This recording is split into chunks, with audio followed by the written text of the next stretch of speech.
And the race leader trying to break away, isn't he? Then Alan Lloyd ahead of Andy Bacon. Bacon, in turn, coming under more pressure now because he has got number 32 there, Ian Guest, trying to find a way past him. The top three breaking clear as they come down towards Stowe Corner for the first time. They'll turn right any moment, and through they come now with Alan Lloyd leading, taking a rather wide line through the corner there. Andy Bacon in second place. In third there is Ian Guest. Then coming through in fourth place now in number 33 there is Jackie Oliver. In fifth place is Chris Sanders, and going through in sixth place John Young, doing his customary good job in the Jaguar. Seventh is Norman Grimshaw. Rest of the cars all filing through for the first time as the leading Mustangs then swing through Club Corner, and Alan Lloyd here doing his level best to break away, taking some rather wide lines coming out of Club, but he is now pulling away from Andy Bacon. You can see them all sawing there at the wheel of the cars, trying to keep them in roughly a straight line now, powering out of Club Corner. 1 or 2 running rather wide, but Alan Lloyd it is up front and breaking away on the opening lap of the race here. Ian Guest was one of the ones who went rather wide at Club, as you mentioned, David, and that's lost him some ground as a result. Back into the clutch of the Jackie Oliver in the Mustang in fourth place. Chris Sanders is fifth, John Young in sixth place, and then we've got the leading Mini, which is number 1 Norman Grimshaw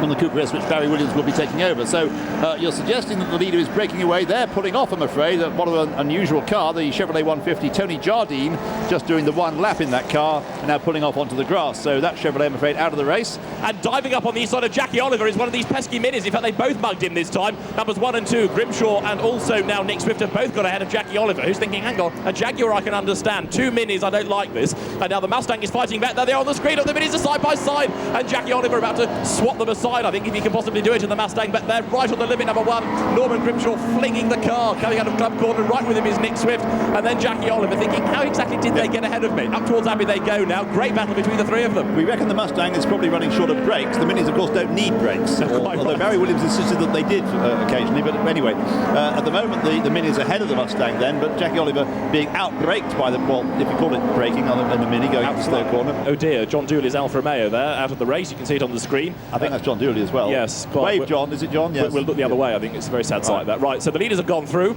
and there's a big gap between the top 2 and the third place man, Ian Guest, and then behind him is a gap, and then this amazing fight for fourth, which is still being led by John Young. Tucked up behind him is Chris Sanders, and the Minis are getting closer as well, aren't they? There you can see the Mini number 1 of Norman Grimshaw again being hurled into Stowe Corner, chased there by Nick Swift. Chris Sanders comes out of Stowe quicker that time than the car ahead of him, so he's now inching back up onto the tail of John Young, but the pair of them being caught by that amazing scrap between Norman Grimshaw and Nick Swift, and Norman himself working very hard to keep Nick Swift behind him.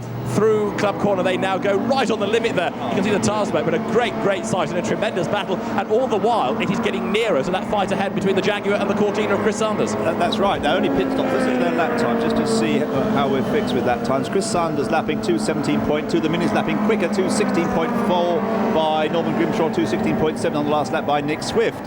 So the Mini's going quicker, and there we have a change then as they go through Bridge Bend. Nick Swift in the number 2 Mini, the car that actually is owned by Jason Stanley. Nick goes through and takes the lead of the class, and that gives him 6th place overall. So Nick Swift then ahead, and three-wheeling Cortina there, you've caught it on the screen. The three-wheeling Cortina of Chris Sanders as he still tries to work away past the Jaguar of John Young. So those two continue, as continuing also out in front is number 36, Alan Lloyd.